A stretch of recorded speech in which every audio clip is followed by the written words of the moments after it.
Gary Gensler recently acknowledged that the introduction of a spot Bitcoin ETF is unavoidable, indicating significant developments in the crypto sphere. On another front, JP Morgan Chase has forecasted that Ethereum might bypass Bitcoin in performance by 2024. However, this comes as a contrast to Jamie Dimon's recent negative comments about crypto during his testimony to Congress, where he referred to it as a tool for criminal activities like money laundering and tax evasion.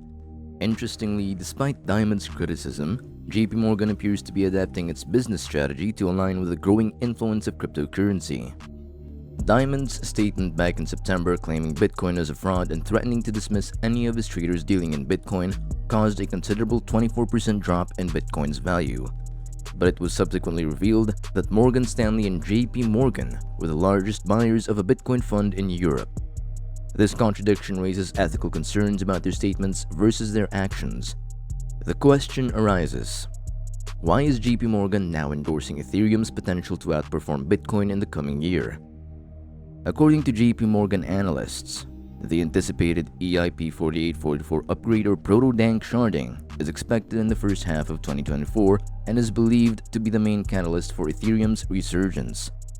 For those unfamiliar, proto-sharding is a preliminary step toward implementing dank sharding, a more efficient form of sharding for Ethereum. This upgrade is advantageous for Layer 2 networks like Arbitrum and Optimism, enhancing their performance by providing additional temporary data space, thus boosting network speed and reducing transaction costs without altering Ethereum's block size.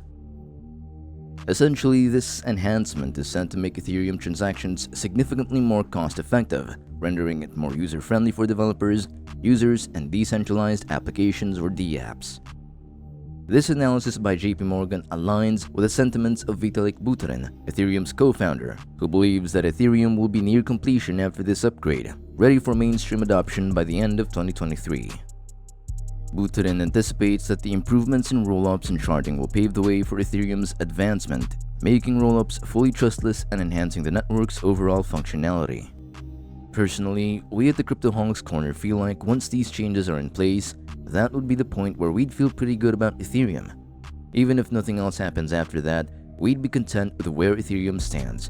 But hey, we're not stopping there, right? We're aiming to push forward and ensure that the Ethereum ecosystem gains traction with 500 million users even before it hits the anticipated milestone of having that many users actively engaged. That seems to be the next step forward for Ethereum, transitioning from an experimental and theoretical space to a truly functional ecosystem, serving the needs of millions securely and effectively.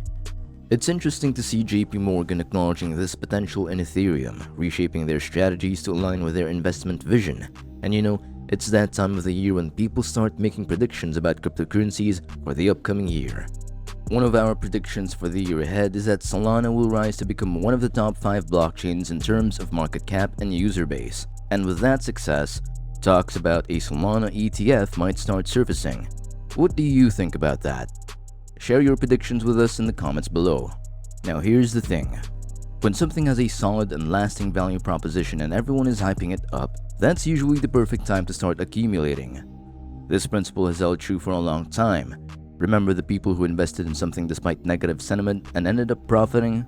We're genuinely optimistic about the next year in cryptocurrency, and sure, I get it. The initial $10,000 made from trading alternative coins can be tough, but once you've crossed that threshold, the subsequent $10,000 tends to come a bit easier.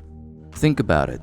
When we combine the ETF with the Bitcoin halving, it's among the most significant catalysts we have in the crypto sphere. There are 5 distinct phases associated with the Bitcoin halving. It's like the ultimate guide for 2023 and 2024. We'll dive into the 5 phases of the Bitcoin halving. Before the halving, there's a period marked by significant fluctuations, both upward and downward movements, and sometimes just a phase of stability. And then comes the pre-halving rally, about 2 months before the actual event. In 2016, we witnessed a breakout to new highs during this time. However, in 2019, there was an initial drop, followed by a quick recovery before entering a pre-halving retrace, which is phase 3. This retracement could range from a 20% to 38% downward shift, but once we move past these phases, there's typically a phase of reaccumulation, similar to what happened after the 2016 halving. And finally, phase 5, where we observe a sharp upward price movement post-halving. When we break out of the reaccumulation phase, which might last several weeks or even months, we usually see a surge in prices leading to new all-time highs. And here's an interesting tidbit.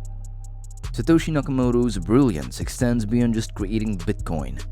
If you plot Bitcoin's halving events alongside with the S&P 500 and the US election cycle on the chart, you'll notice that they align often almost perfectly. This was intentionally done by Satoshi. The halving usually occurs just before the election and inauguration. In 2021, for instance, the halving took place just before these events, and historically, there is a bullish trend in the market leading into these election cycles. Turns out, Satoshi's genius runs deeper than what most people realize. Well, Google has just updated its crypto ad policy amid January spot Bitcoin ETF anticipation. Check this out. Google is revising its crypto ad policy to include the advertising of cryptocurrency coin trusts targeting the United States. The recent update, due to be enacted on January 29th, will enable Google-certified advertisers to promote such products provided that they meet the tech giant's requirements. This change will allow crypto coin trusts to serve ads targeting the US, provided that they complete the certification process and have voluntarily registered with the SEC by filing Form 102G. This isn't a one-off thing though. This is a continuation. Google's crypto policies have regularly been updated over time. In September, Google enabled advertisers to promote NFT games using its services, of course as long as they're not advertising gambling-related content. In April, Google allowed the promotion of hardware wallets. In June 2021, Google's rules were updated to allow crypto software hot wallet promotion targeting the US, in addition to cryptocurrency exchanges.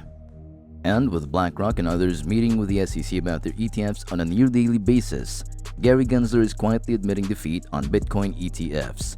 He says, and quote, "We're taking a new look at this based on court rulings." There's a lot going on in cryptocurrency, my friends, so make sure you subscribe. Gary Gensler just admitted that a spot Bitcoin ETF is inevitable. Thanks for tuning in and see you in the next videos.